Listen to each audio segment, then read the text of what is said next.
Hello, Pod Smashers of the Internet, and welcome to another episode of 80-Bit Newscast.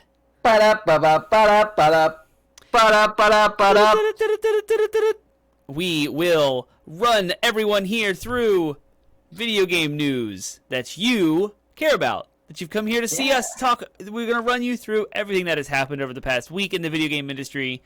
What are we running through tonight? Just the things we care about. We are going to be talking about a lot of delays tonight. We will be talking about Cyberpunk 2077's infamous delay. Far Cry 6 got delayed.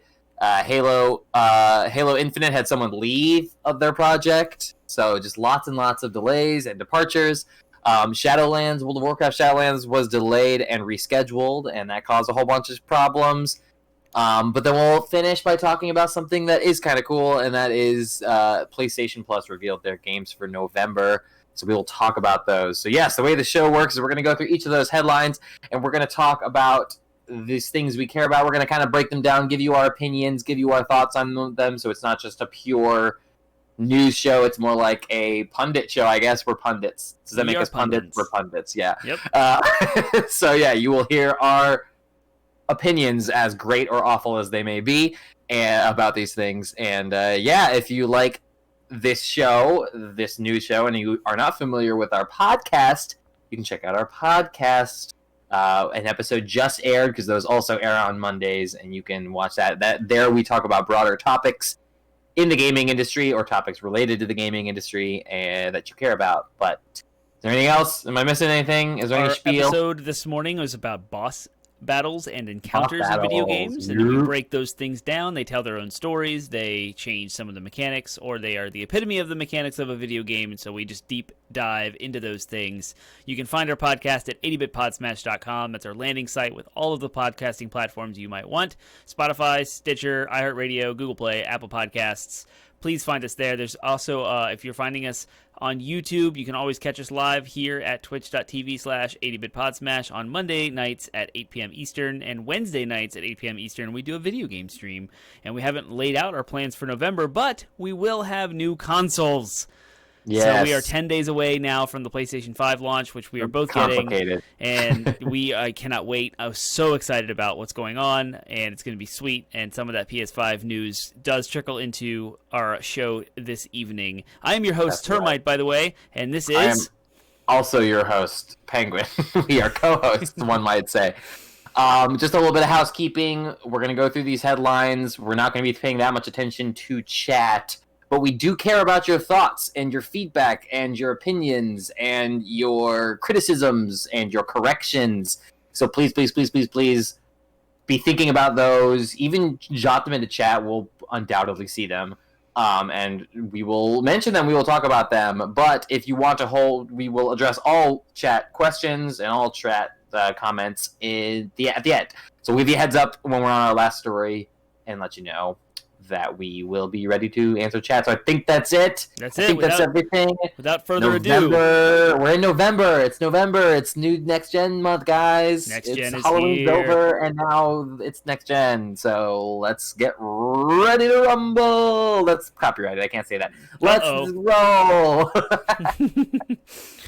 So, Cyberpunk 2077 is delayed once again, this time to December 10th. It actually is the same day as the Game Awards, which shared a release day with Super Smash Bros. Ultimate a few years ago. I think it's super exciting to have a release of a major game title on the night of the Game Awards, so I'm really excited. Be sure to follow us at all of our links and media pages and such, because I want to do something different this year for the Game Awards, but more on that later. So what's going on with Cyberpunk 2077?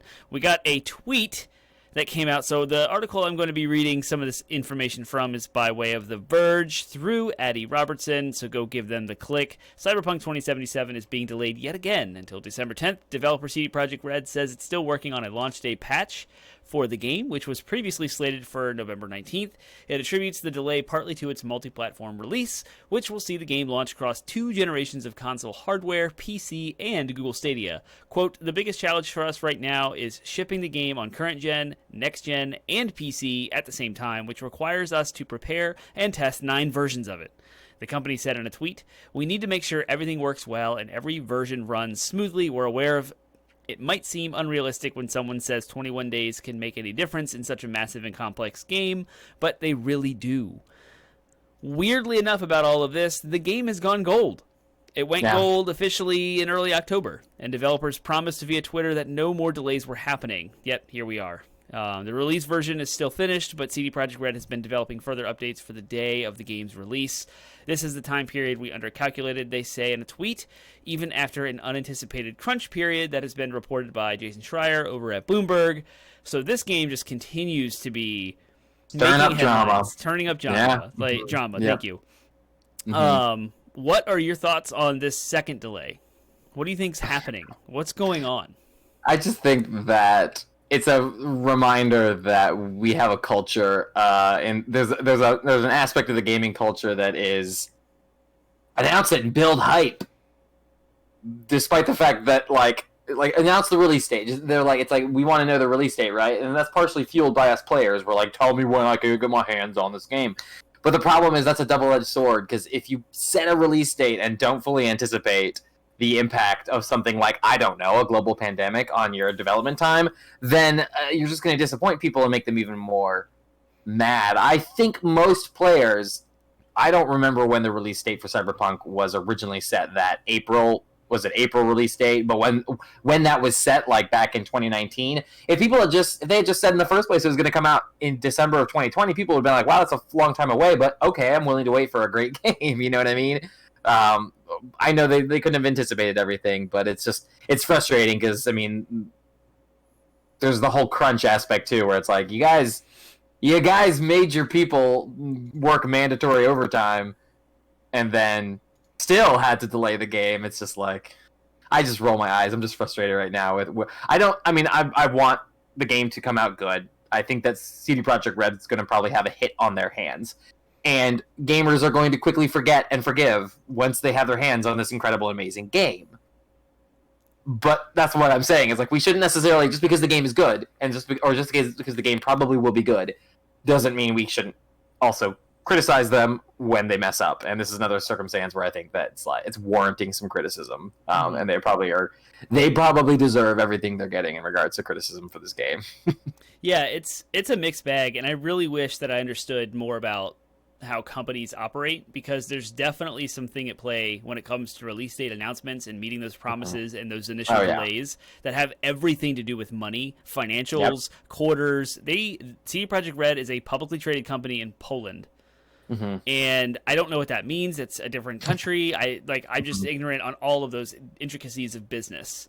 If you're interested, we are doing a episode on CD Projekt Red that we will be recording tonight. That's right. We're done with the show. So 2 weeks from now, we'll actually be breaking down all of their history and like how they came to be and all that stuff. So, continue. What interested me about this December 10th date is it's still in 2020, and I'm wondering if that has anything to do with they don't want to slide it to 2021. And so they're just like, this is it. This is the last straw. And it's, instead of coming out and saying, let's release it in March of 2021 or February of 2021, there's something about this year that I just don't know why they would want to push it. But that's what it seems like. There's this invisible wall they're trying not to break through with this delay. For sure. Also, and go ahead. No, I'm just saying, I think that the game has been there's been 3 major delays of this game now at this point, probably more, but actual major delays of this game. I have confidence that the game's going to be good, but there's just that niggling thing in my mind that's like, if the development of this game is this fraught with problems, like, should we be concerned about the final product? I know I've seen plenty of opinions out there of people being like, I canceled my pre-order because I have no way of trusting that this game's going to actually be in a good state when it comes out. So, good segue to my thought, but go ahead. Okay, great. No, I was going to say, because I am confident because of the quality they've put out in the past. But as we'll talk about in our episode in 2 weeks, they haven't actually put out that much when you actually look at the grand scheme of CD Projekt Red's history. They've made The Witcher. That's it. Yep. They made The Witcher. And they've been good games. But any Titan can fall. Any great, best developer of the year, any of them can fall. We've seen it happen with BioWare. We've seen it happen with Konami. We've even seen Capcom make some flub. You know what I mean? Like, any of these giants can fall at any point. So it's not. It's a reminder that like, yep, it's not all rainbows and unicorns over in Poland right now. Interesting, your good segue here. The Witcher 3 was an amazing game with ridiculously new ways of telling stories in side quests and making all of the small things matter a lot more in a big open world setting that was fun and engaging in such a way that it just hit, and it hit really well. And there's no doubt that Cyberpunk is going to be that again. All of the gameplay footage that everyone has ever seen, everyone has looked at this with skepticism about how it's going to run on current gen hardware. Is this really a PS4 game? Is this going to run on an original Xbox One? And that's always been the question. And with this last delay, it's the first time they've actually mentioned the 9 different platforms they have to face. What are those? Can you run me through those? Because I counted 5.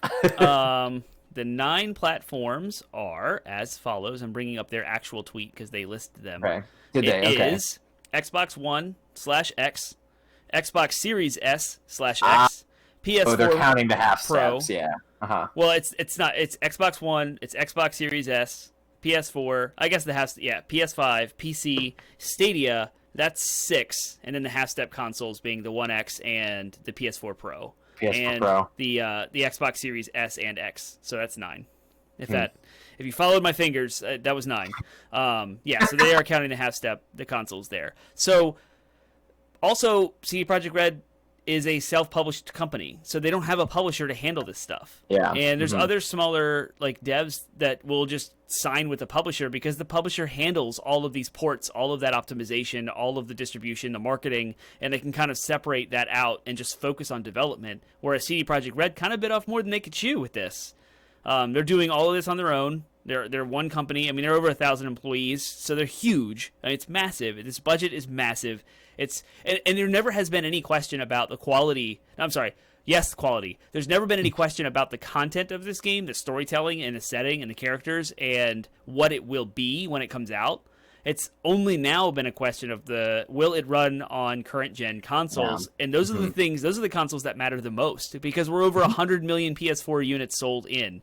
How many Xboxes are there? We don't know because Microsoft doesn't report it, but that's their bread and butter. That's the majority of their money is going to be this current gen platform, the Xbox One and the PS4. They need to make sure this game runs on those. And what's that going to be like? What's it going to look like? Is performance going to be okay? Frame rate going to take a hit? Graphical detail? Because from what I've seen, with the level of detail in the vehicles and the crowds and the city setting and the details of being able to go inside of all these buildings and the character models and the reflections and the particles and everything else, it seems like it's going to be a major step.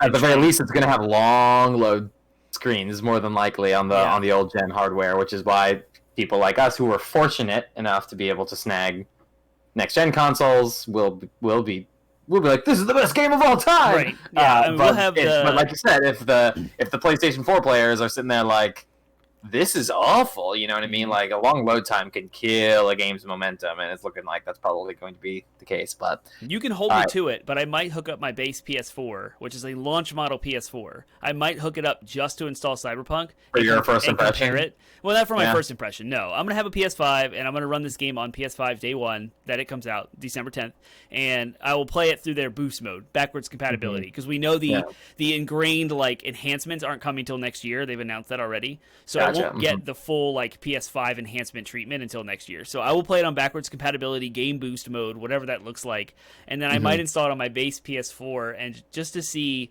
what the difference is. Digital Foundry on YouTube, they'll do a full in-depth analysis of all of it, and they'll lay this thing out for everyone to see. I don't think it's worth canceling a pre-order for because this game is going to be good. There's no doubt about that. It's just how well will it perform on all of these platforms? There's always doubts, Termite. Always doubts. But you're right. Like I said, even me, the skeptic, is like, I'm pretty confident it's going to be good. Yeah. But there's always doubts. I take issue at that word always. So it sounds so absolutist. Well, you love the dark side, so that's right up your alley. Fair enough. Are you outing yourself as a Sith now, or are you outing? I was outing you in your disdain for absolutes. Yet the dark side uses them. It's a Yoda quote. Only the dark side deals in... Oh, is it Yoda? Whatever. All right, let's move on. Speaking of delays, Far Cry 6 got delayed as well. And it looks like after March 2021. That doesn't Yes, surprise there was me. a window of time that was. We'll get there. It's unclear, so they're speculating. It at least has to come out after March to meet what they said. So this Mhm. comes by way of IGN and the writers Matt T. M. Kim. So go give them the click. Far Cry 6 has been pushed back into the next fiscal year, according to Ubisoft in their latest financial earnings. In its quarterly earnings report with investors, Ubisoft revealed that due to the impact of COVID-19, Far Cry 6 and Rainbow Six Quarantine have been moved to the fiscal year 2021 to 2022. That's the ambiguous window of time that doesn't begin until March 2021. That's why there's no actual date. So for Ubisoft, the company begins its fiscal year after March, so the move will put Far Cry 6's new release date sometime between April of 2021 and March of 2022. It was updated. There was a QA portion on a call with investors, and Ubisoft Yves Guillemot confirmed that Far Cry 6 and Rainbow Six Quarantine could have been released on time as planned if there were no COVID-19 pandemic. Guillemot says that Ubisoft is continuing to optimize its workplace to better suit work-from-home conditions. It was originally announced to come out in February 18th of 21. It's unclear when the new release date is, other than sometime in the fiscal year. This goes with there was another report from Ubisoft that basically said their existing franchises are doing really, really well. Like ridiculously well. Assassin's Creed, the Rainbow Six Siege, and I'm other games, are The Division, these other Far like Cry. games as a service. Yeah, I mean Far Cry, but not right now. I'm saying like right now. They're with their release on the horizon here. They've got Valhalla coming out. And the next, well, I guess this is Rainbow Six Quarantine, but they're doing really, really well. And it was two different messages. It was this whole thing, plus we're doing really great. So it almost like de-emphasized the need to push Far Cry 6 into February, or like to keep that release date. So it was almost like yeah, we're okay. Let's just push this out and let COVID-19 work from home conditions work. So I don't know, it just seemed like lackadaisical in this delay. It didn't seem like it was an emergency. It didn't seem like the stress that is kind of tied around Cyberpunk. What do you think? Yeah, no, I don't think that as many people. I think any game, especially any like big name game franchise like Far Cry at this point, like I think that it's wise. Everything's getting so pushed back in general that like the game windows have just been so crowded for so long. Like we keep running into these circumstances where it's like big gaps of nothing, and then so many games have gotten pushed back that like they're all coming out at once, and that's been like the story of this past year, for obvious reasons, and that's going to carry on into the next quarter. So yeah, anything that can afford to push back to, and I know that they're not citing like other games as that reason, but I think it's like at this point it's like space them out, space them out so they can get more attention when they come out. Is probably fine. So I think I agree with your assessment there. Watch as a Dogs side note, Legions was the other game I was thinking of. That just came out Friday. Yeah. Watch Dogs Legions yeah. is their one of their big releases for this year. There was a funny. This is kind of a newsy thing. There was a funny a glitch basically in that game it wasn't a glitch, but it was a unintended side effect of the like random generation of the like people in the world that you can recruit. But basically, it made it so that you could recruit a character who is a sex offender. Oh. Which is pretty, I think they've since patched it out, but it was just like, oh, okay, all right. Thanks, random number generator, for that character trait, I guess. I think it was like something where I guess the enemies can have the same character traits or whatever, but they didn't filter out which ones only enemies could have. I don't know, but still, it was pretty messed up. Other games, by the way, I pulled this up because it crossed my mind. Cyberpunk's delay has caused a couple of other things to get pushed back because they don't want to compete with there's Cyberpunk. a wake here, huh? Yeah, there's Path of Exile had a patch coming out that's gotten pushed, a content patch that's getting pushed out to January, and then there's this Kickstarter game called Everspace 2 that's gotten delayed. Specifically, they cited Cyberpunk. They don't want to compete with Cyberpunk. Yep. And so, yeah, I mean, those are both two, like probably cult following indie-ish games. And I know Path of Exile is by no means indie, but it is, but it's got a cult following. It's a game it's a games as a service kind of game that's had a long run. So yeah, they have good reason to want to get out of the way. Yep. It's just like so Red Dead Redemption 2 2 years ago. There were so many games that did not want to come out anywhere near that game because it was such a big one. Cyberpunk 2 definitely leaves a wake in its movement for sure. Yep, cool.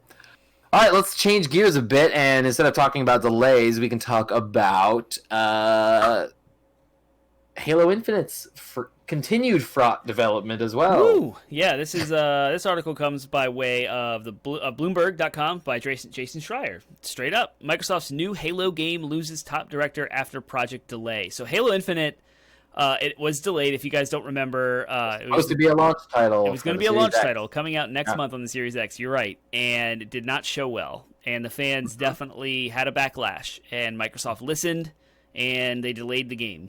And since then, this is now the second top person to leave the development team, which continues to show more turbulence and more uncertainty regarding what's going on. But I'll read some of Jason Schreier's article here to you folks, and then we can talk about it. So turbulence continues on Microsoft Core's Halo Infinite video game with the departure of the project's director. Chris Lee, who oversaw production of Halo Infinite at 343 Industries, which is developing the game for Microsoft, is no longer working on it. He confirmed to Bloomberg News on Wednesday. Lee is the second top director on the project to leave in the past 2 years. Oh, okay, so I guess the second or the first person to have left was a while ago. Here's what Lee had to say. I have stepped back from Infinite, and I'm looking at future opportunities. I believe in the team, and I'm confident they will deliver a great game, and now is a good time for me to step away. Okay. The highly anticipated next Halo installment was originally slated to come out alongside the launch. We talked about that. Lee's role was sidelined a few weeks later as Microsoft brought in Halo veteran Joe Staten to lead the single-player campaign and another senior executive, Pierre Hintz, to run the multiplayer. That's what it was. That's what I was thinking of. So since the game was delayed in early August after that last showing, Microsoft brought in Halo veteran Joe Staten and now Pierre Hintz to run multiplayer, single player, and Lee was out. So we are seeing that shift, that change in leadership, and that's never a good sign. Chris Lee remains a Microsoft employee, and while he has stepped back from Halo Infinite right now, we appreciate all he has done for the project. And it kind of goes on to talk more about some of these details. But what do you think? What's going on with Halo Infinite? I don't know. Not that this is by any means non-news. I just think there's not enough information to really get what the story is. I mean, this kind of thing happens. I don't know if he's being pushed out. I don't know if he just wants a change. You know what I mean? Like, it could just be stress from the project that he believes it's better to leave it in different hands. I don't know, but either way, it's not going to be great for the game. I mean, I can't imagine it being great for the game this late into its development. Yeah, I mean, the game was supposed to launch in next week. And now we have three new folks at the head between August and now, which is games take years to develop. Halo Infinite was announced like 3 or 4 years ago, and the biggest delay was announced in August that it was delayed to November, or I'm sorry, the showing, and then the delay was all in August. That whole big summertime thing that happened. And when is it delayed to? Does it have a new date, or is it just next year? Okay, so yep. So it's I mean, this is Microsoft. At least I will say this is that Microsoft is at least recognizing that they have to do well with this game. Oh, yeah. You know what I mean? This is Halo. This is their flagship IP. They need to do well with it, and they recognize that. Yeah. Getting that bad press so early means that they have to bring it that much harder next time they show it off. So yeah, I mean, there's just not enough information to know if there's a proper narrative here. So I will at least say that Microsoft is at least taking it seriously, which is good. But it shows uncertainty in the quality of what this game is. But maybe it'll be okay later. It just kind of stinks that Microsoft was relying on this as being a system seller, even though their entire strategy has not been to sell Xbox boxes. It's been more about Game Pass. But I mean, this is what you can tell. This would sell Game Pass, It would. This would have been Game Pass. It sold me on Game Pass. I pursued it because I knew I was getting Halo within a 1-year period. So I bought a year of Game Pass Ultimate to get Halo Infinite without having to buy an Xbox. That would be ironic. Yeah, wouldn't it? Wake up. If you, it would be ironic if it like expires, a month before. I know, the right? new Yeah. release date. Well, I plan to get an all access subscription, which would then extend it Yeah. for 2 more years. And then I'll actually have an Xbox, so that'll be fun. Ooh. I plan to as soon as I find one. I'll sign up Mhm. today if it was here, but they're not available. Anything else on this? Do you have any other thoughts on I liked your thought that this might be non-news. We are the game was reaching the end of its development, so how much role a director I imagine is infinitely more busy at the beginning and middle of a development cycle than towards the end. So maybe he was seeing the light at the end of the tunnel and was just like, I do really want to move on to new things. That's what he said. Yeah. I mean, it was obviously it's a very political announcement. Like, he can't just come out. Very few of these guys come out and are like, "This sucked. This is awful. They are the worst people in the world." Like, Right. they contractually are they can't do that without losing things like severance and stuff like that. So, but that's still not to say. I mean, if we're taking him at his word, he says like, "Yeah, the team's got it under control.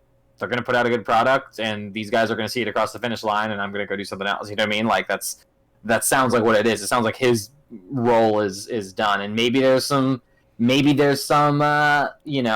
scheming behind the scenes of people being like, he messed up the showing or whatever. But I don't know. We don't know. It could be that, and it could not be that. We just don't know enough at this point. So again, it's big news. Someone's leaving the project.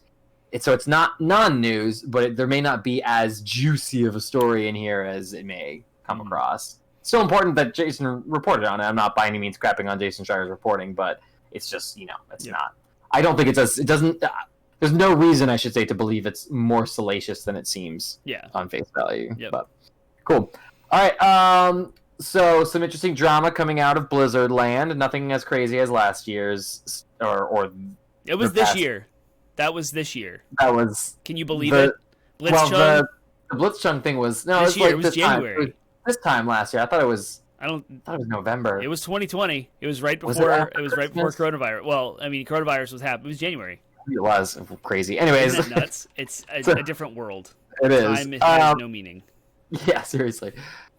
So along those lines, though, so basically, Shadowlands, their new expansion was supposed to come out in October. It got delayed to November 23rd. So there was kind of a dual announcement here. They announced Shadowlands is coming out November 23rd this past week. And then they set the raiding schedule. So the way that Blizzard has operated with the past several expansions, is instead of that, the game always comes out with one raid. There's one raid at the start, and then they release more raids through patches over time. But they don't. But the last several expansions, they haven't made the raid available when the game is like when they open up the servers and people start leveling to the new level cap. And so what they've been doing recently is like about a month later, they release the raid for people to start going into for the first time. And that's just how they've been doing it. They basically just they don't want people. They want people to like prepare and enjoy the experience before they jump right into raiding. I don't know exactly what the rationale is behind it, but that's what they've been doing for a long time. So they announced that the raid schedule, basically the raids would open up, and would start opening up in December, late December, right around the time the holidays are happening. And that caused a big stir. There was a lot of criticism because basically whenever a new raid opens up, the race begins, right? Everyone wants to go for the world first. And usually the people who get the world first are these big guilds with sponsors and streaming, and they make tons of money because everybody's watching on Twitch them go through the bosses and go for the world first on the bosses, and world first on the raid. And it's a big, big deal. So now those top guilds are complaining, hey, you're basically forcing us now to raid during the holidays. We don't get a holiday break like we normally would get. And they would have gotten if the game had come out on time. And Ian, it might just be pronounced as Ian, but Hazakostas is the lead developer, and his response was basically, we know it's a tough decision. We would have gotten flack if we delayed it. We would have gotten flack from people if we had them, if we opened it up over the holidays. So they said, we just made the choice that we think made the most sense, and we accept the consequences of that, I guess. Yep. So that was the big. But do you have thoughts on that? It's interesting. I realize how much the streaming world of World of Warcraft and the push to race to world first is, and I haven't been following World of Warcraft much since the Blitzchung fallout, and I kind of pushed aside Blizzard out of my sights. But yeah, this is very interesting. Ian did go on to say, or Ion, launching but delaying the raid further would ruin overall pacing. Delaying the whole game to avoid the mythic conflict wouldn't be right for everyone who's been patiently waiting. So there are also people waiting that are like chomping at the bit to do this, that are already maxed out, that are ready to go, and they're just like, what are they doing? Leveling their alts, like, who knows? But yeah, it's a reminder that the game is a game first. The game is designed for the people who are playing it casually. Those are the people who Blizzard makes money off of. The world first race is great. It draws a lot of attention to their game and generates a lot of revenue for them and interest in the game for sure. But that's not who's paying for the development. It's the people who are like, I'm bored, my family's here, and I don't want to interact with them, so I want to go raid with my guild. No judgment on that at all. Like, for those people, they pay $15 a month for this game. By all means, let them have their raid. I suppose. But yeah, no, it's interesting. Again, it does on the flip side of that, it goes to show how much influence these influencers, these top guilds, do have on that Blizzard felt the need to respond to them because of their criticism of it. And so it is a damned if you do, damned if you don't situation, though. So I don't for everyone involved. Yep. So cool. That's all on that then. And so we're about to start our last story. So if you have comments, please type them up now, and we'll finish the story, and then we will bid you adieu.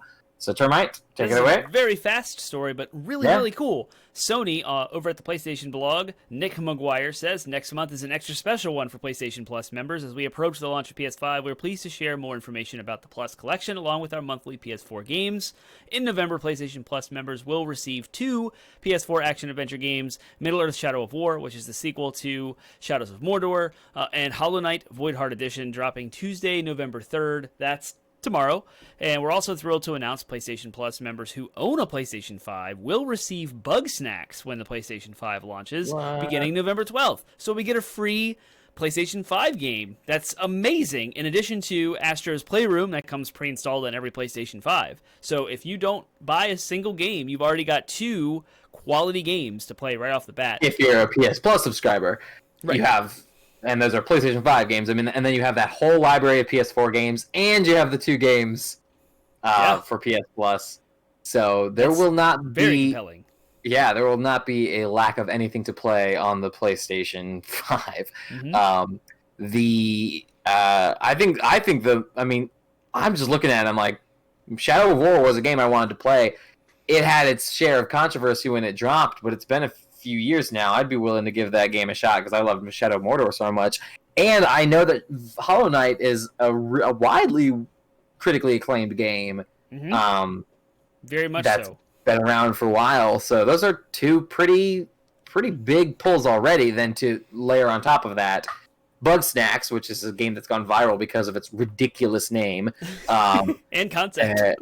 And concept, yeah, exactly. You eat these bugs and grow parts of them on you. It's nuts.